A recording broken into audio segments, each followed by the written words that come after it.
la paz en el Plan Colombia, que se negoció con el presidente Bush, con el presidente Obama, y que el gobierno que me sucedió, que había empezado a negociarla desde el Ministerio de la Defensa, después ya en el ejercicio gubernamental, por atender presiones de la FARC, de Chávez y de Castro, no quiso llevar al Congreso la ratificación de ese acuerdo.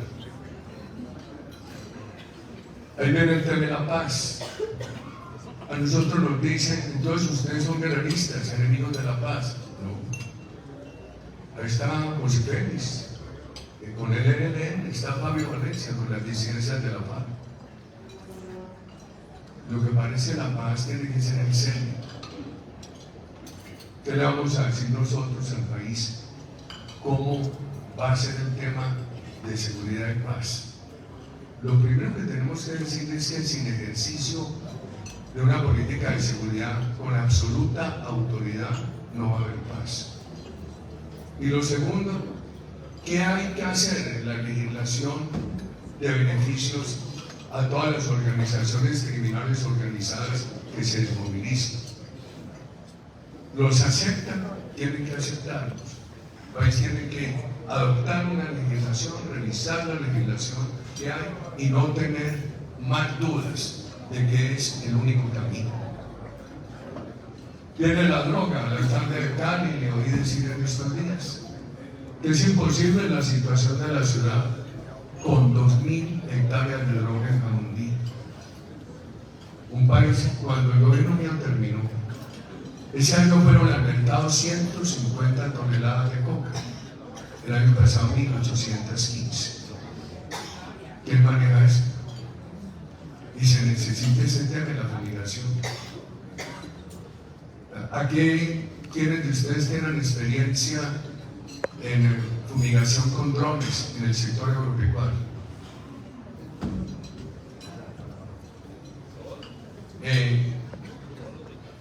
Los tanques de mayor capacidad que están utilizando los drones son de 60 litros. Estamos fumigando limón con dron. Están fumigando limón con dron. ¿Con drones de qué capacidad de líquido? No, por ahí de 50 litros, 50, 60 litros. Yo estuve preguntando, pensando en esta reunión, tenemos que hacer una propuesta muy clara al país. Vamos a fumigar y a fumigar con drones, que además tiene una carta de presentación muy importante ante la Corte Constitucional.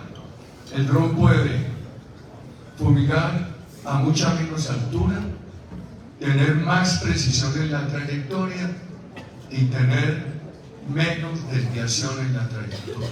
y fumigar en la noche, mi presidente. Además, yo le preguntaba hace pocos días en Valledupar a los compañeros y compañeras precandidatos cómo manejamos la parte jurídica. Paloma decía, desde ya hay que buscar un acuerdo jurídico para resolver ese tema con las altas cortes, pero el país no puede tener dudas sobre este tema. Los bloqueos, las invasiones, las protestas sí, pero cero violencia. Yo creo, queridos ciudadanos, y recuerdo aquel día, uno de los tantos del martirio de Cali, hablando con Alfredo Carvajal Sinisterra aquí presente y con Gabriel Velasco. Los gobiernos tienen que dar señales desde la llegada. El nuevo gobierno no puede permitir un solo bloqueo.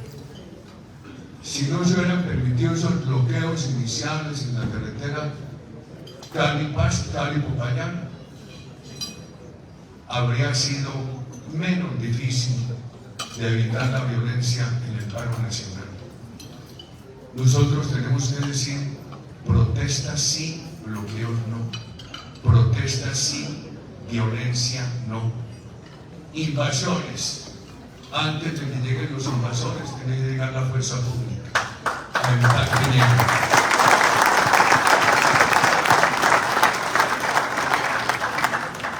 Enseguida, compre tierras.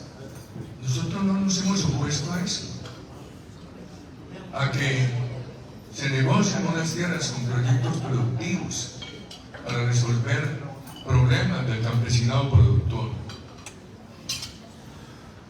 Impuestos y el Estado.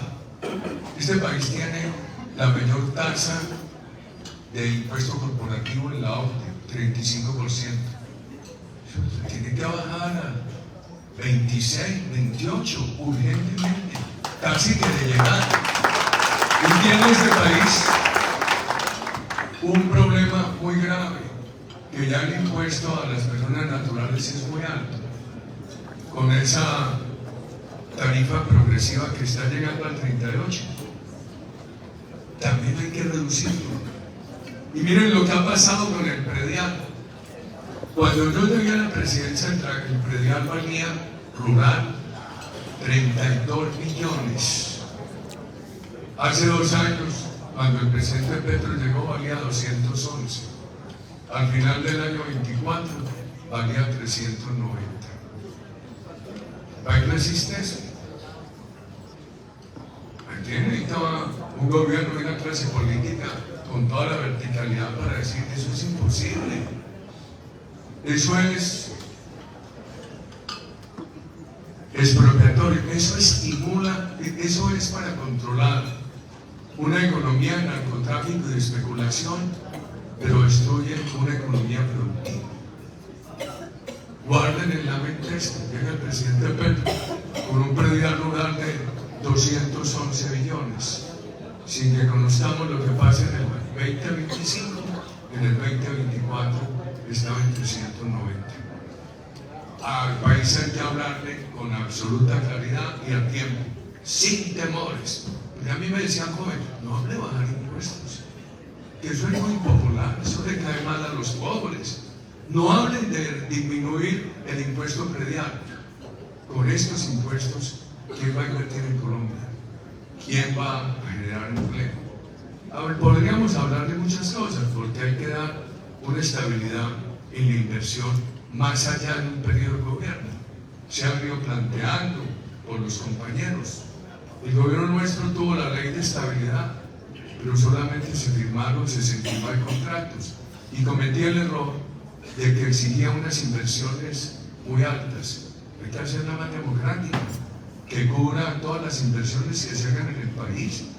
Que si yo voy a poner una panadería, me den una estabilidad a 15, a 20 años en materia tributaria, porque cuando solamente la estabilidad la garantiza un gobierno de 4 años, para el inversionista es un periodo muy corto que genera mucha duda a futuro. Lo que uno ve en Argentina hoy, le dicen, está muy bien, vamos a invertir en el gobierno Milei, pero necesitamos las cláusulas de estabilidad que nos den estabilidad más allá del periodo Milei.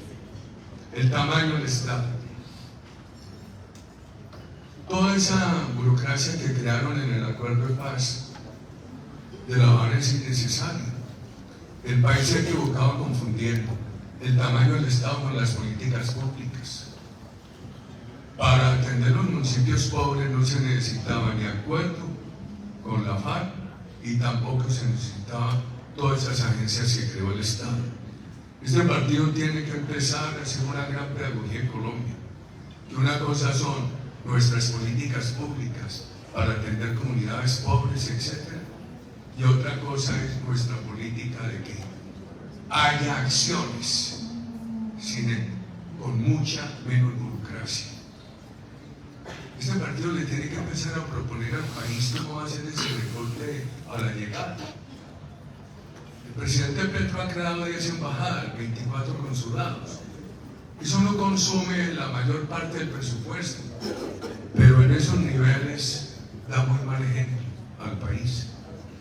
Lo primero que habría que hacer es que se corta arriba, y no solamente lo de Petro, sino lo que creció indebidamente de ahí hacia atrás.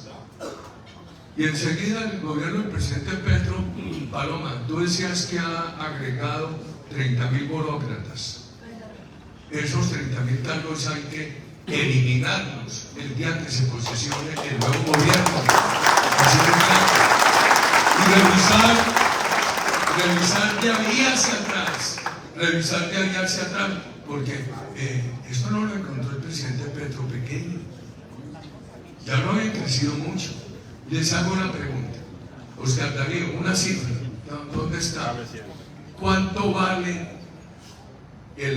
cuál es en el proyecto de presupuesto para el año entrante?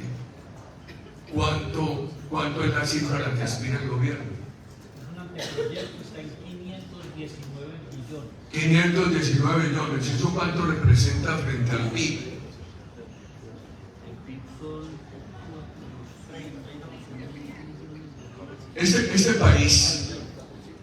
Este país podría funcionar muy bien y lo demostró con unas políticas públicas muy importantes, con un gasto del Estado que no supere el 18-19%, está en el 30%, si no más. Esa revisión hay que hacerla. ¿Y qué nos toca? Porque él mismo dice, claro, centro democrático, Hercio Uribe, paramilitar, neoliberal, va a acabar con el Estado. Nosotros tenemos que distinguir entre lo que es un Estado eficiente en políticas públicas y lo que es un Estado derrochador en gasto ineficiente y en gasto innecesario. ¿Quiénes nos tienen que ayudar? Ustedes, queridos ciudadanos. El tema de la salud, como hemos dicho esta noche, nuestro médico de la clínica Versalles y el doctor Miguel Uribe.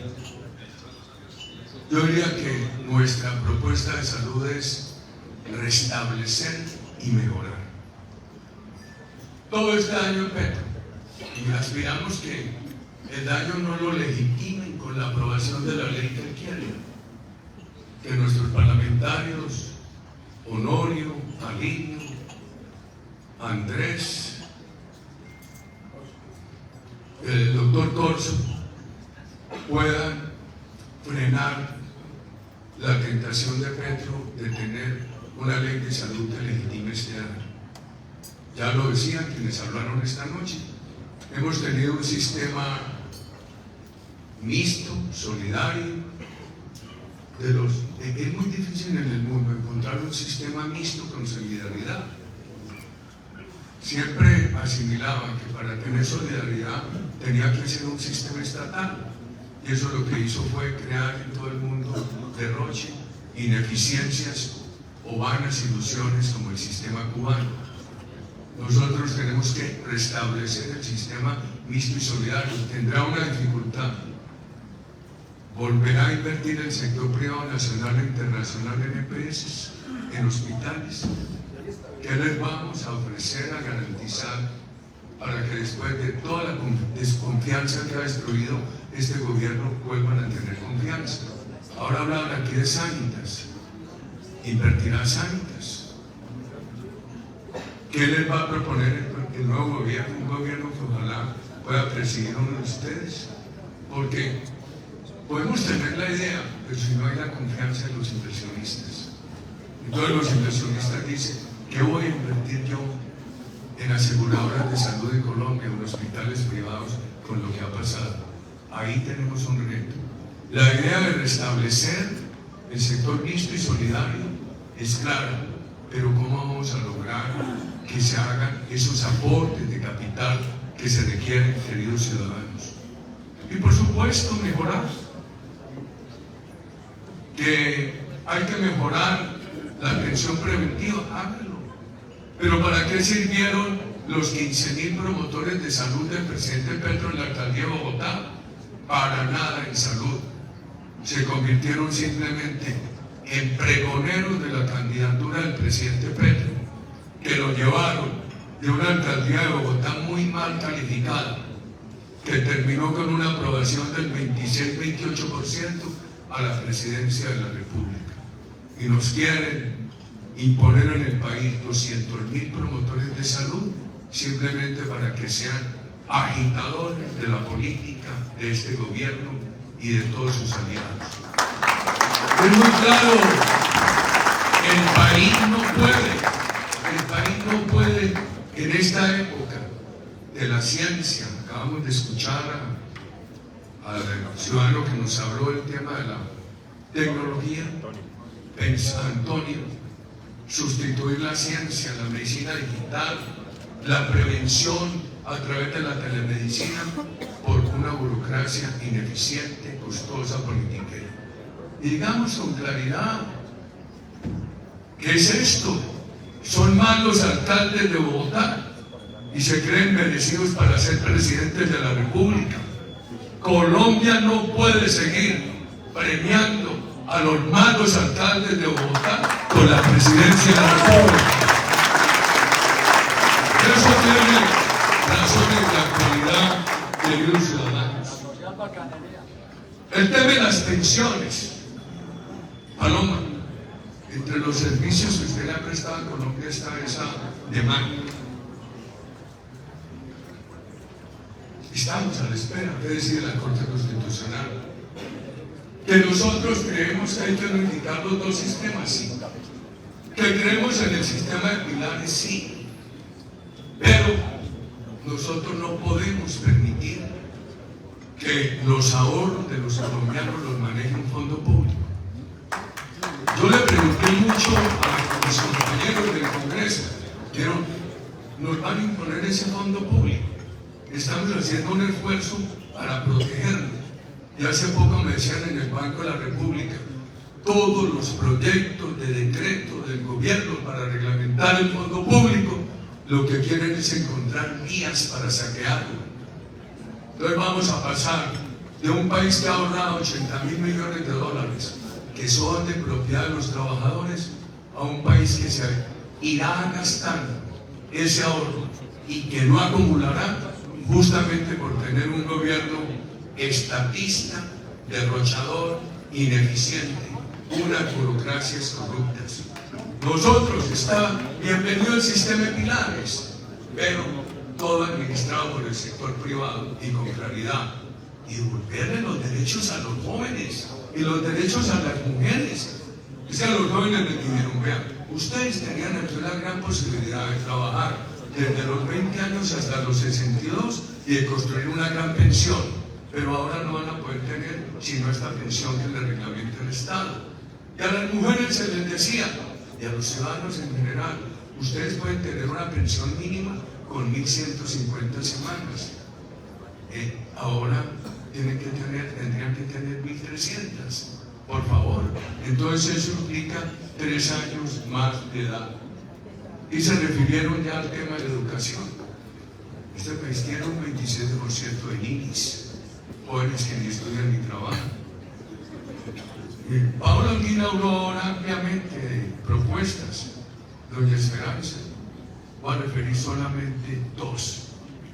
Este país necesita una educación alternativa en tecnología, con ciclos cortos acumulativos, que le den posibilidad a todos esos niños que ni estudian ni trabajan, y que desde las primeras 200 horas puedan encontrar empleo nacional o internacional, y también que se fortalezca la posibilidad de que tengan recursos de emprendimiento.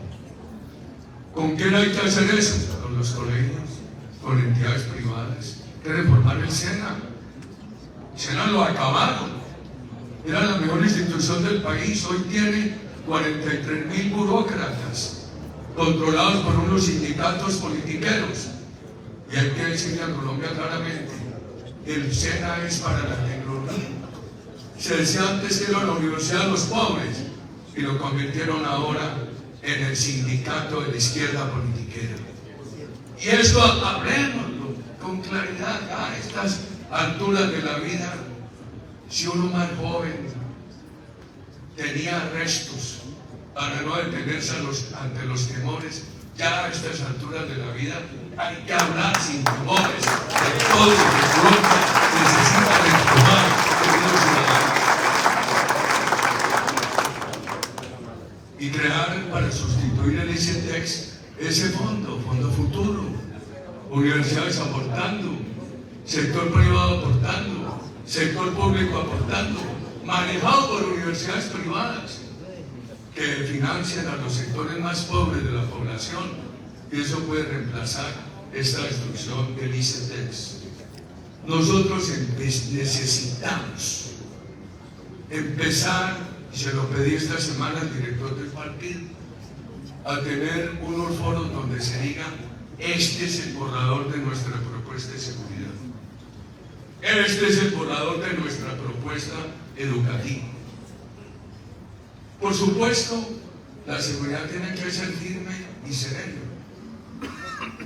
Recuerden cómo me castigaban a mí la opinión cuando de pronto se me salía el furido. Eso no se puede repetir. Yo cometí errores. Una vez le dije al presidente Petro, que era líder de la oposición, le dije lo que no le debía decir. Le dije que era un terrorista vestido de civil. Cometí un enorme error. Era verdad, presidente. Pensemos no en este salón, en el grueso de la opinión pública colombiana.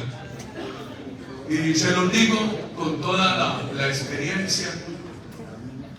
Y es muy difícil, mientras uno está actuando en la vida pública o cree que está actuando, es muy difícil entrar a hacer autocrítica, pero eso no conviene.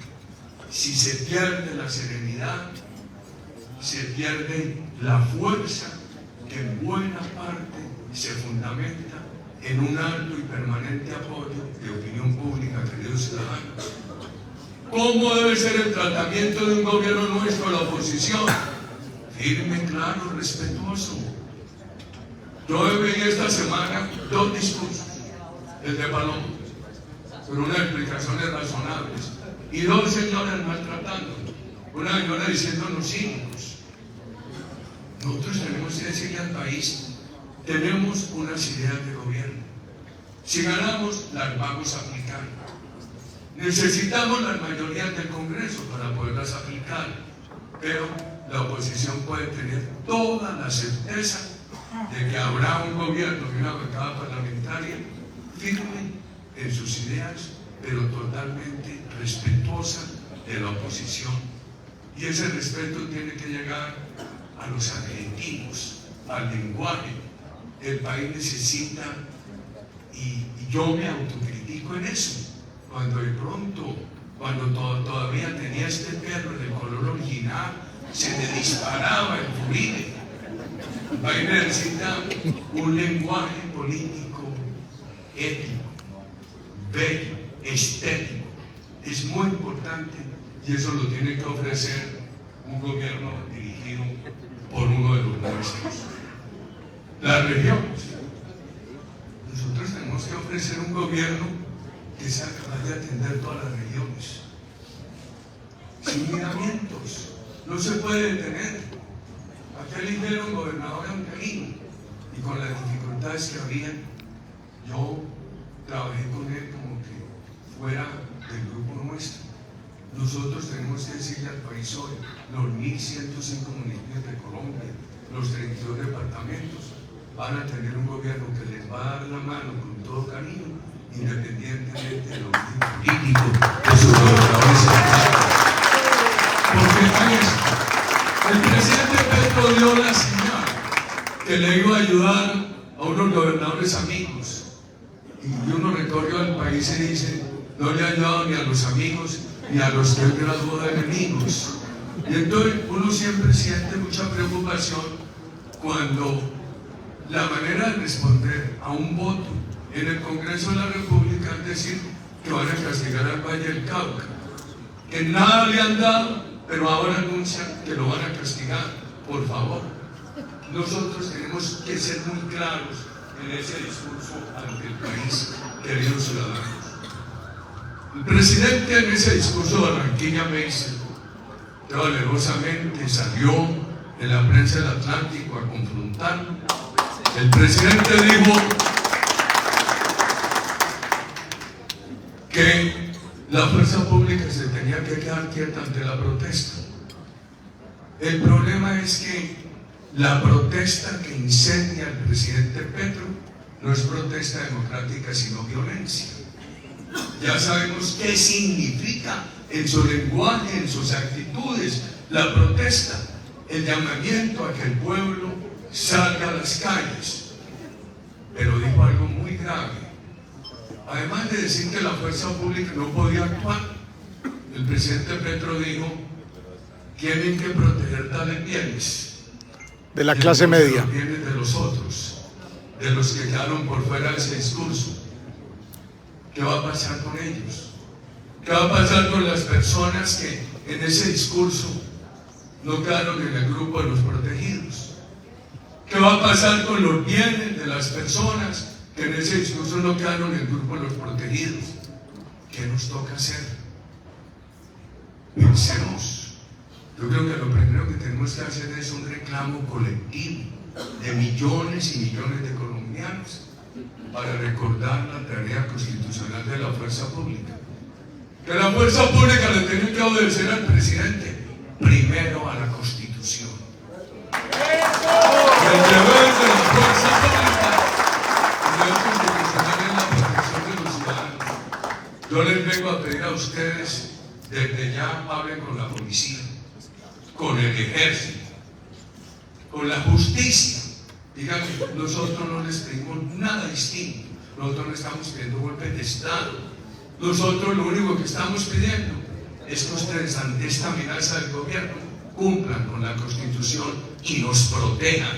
Yo no veo más camino hoy que hacerlo, pero hacerlo en todo el país y hacerlo sentido. Ayúdenos a que uno de estos compañeros gane la presidencia. ¡Adelante, presidente! Y ayúdenos a tener una mayoría en el Congreso. Esto es muy difícil. Nosotros podemos llegar con todos esos proyectos de ley. ¿Y qué hacemos si no tenemos unas mayorías? Se vuelve muy difícil. Y entonces empiezan a decir, ay, ¿cómo van a disminuir así el Estado? Ay, ¿cómo van a disminuir así los impuestos? Se nos vuelve muy difícil. ¿Quiénes de ustedes tienen celular? Sáquenlo, yo lo veo. Por favor, saquen el celular.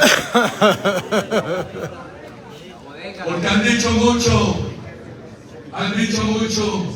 que las bodegas, aquí están los bodegueros. Ustedes son nuestras bodegas, pero a esos celulares de ustedes hay que darles oficio.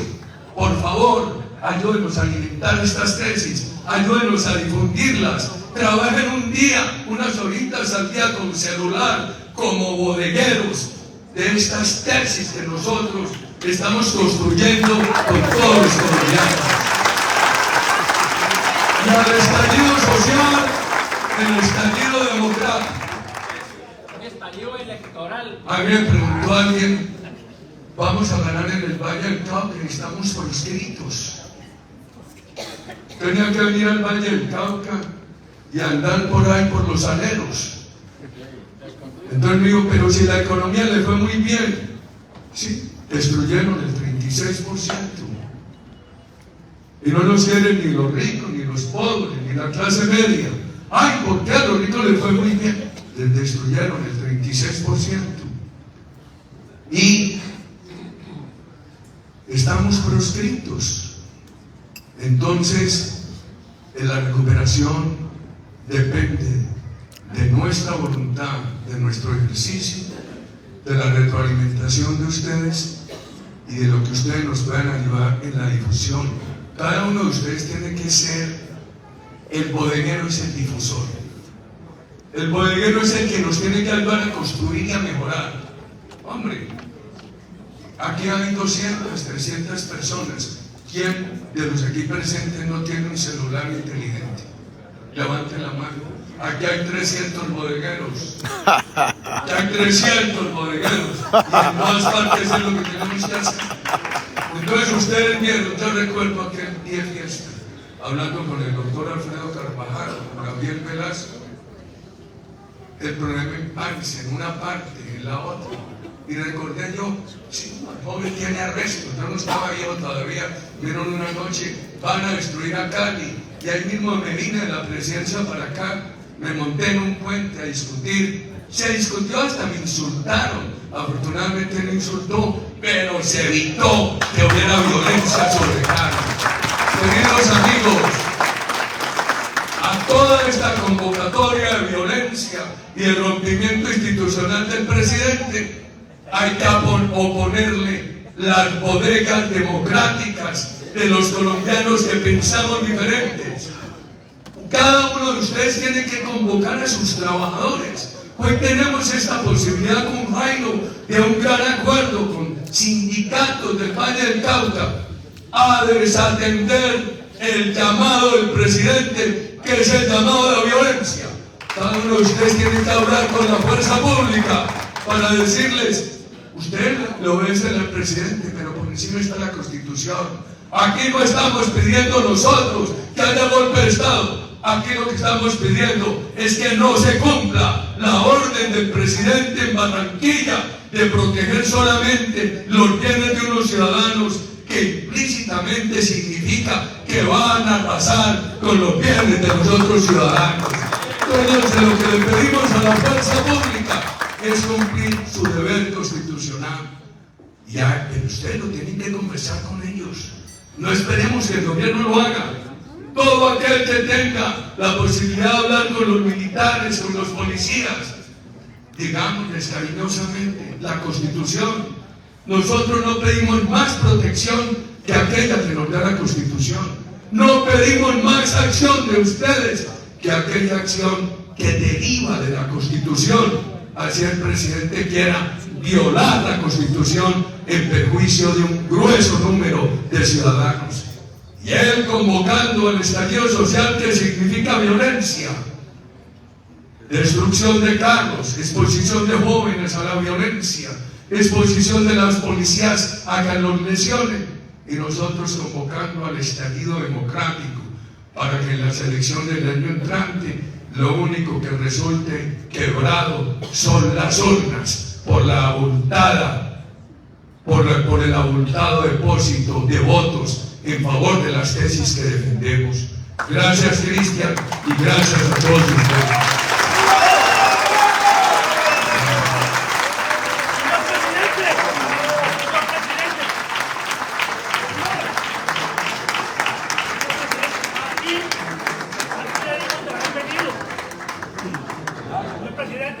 Aquí debemos de haber venido no a pedir, sino a ofrecer. Y si Petro vuelve a ganar, la culpa es de todos. Me faltó una pregunta en salud. ¿Ustedes qué prefieren? ¿Ustedes qué prefieren? De un lado tienen la Clínica Versalles, Ilbanaco, el Valle de Lili, y de otro lado Petrosalud. ¿Ustedes qué prefieren? ¿Qué quiere decir?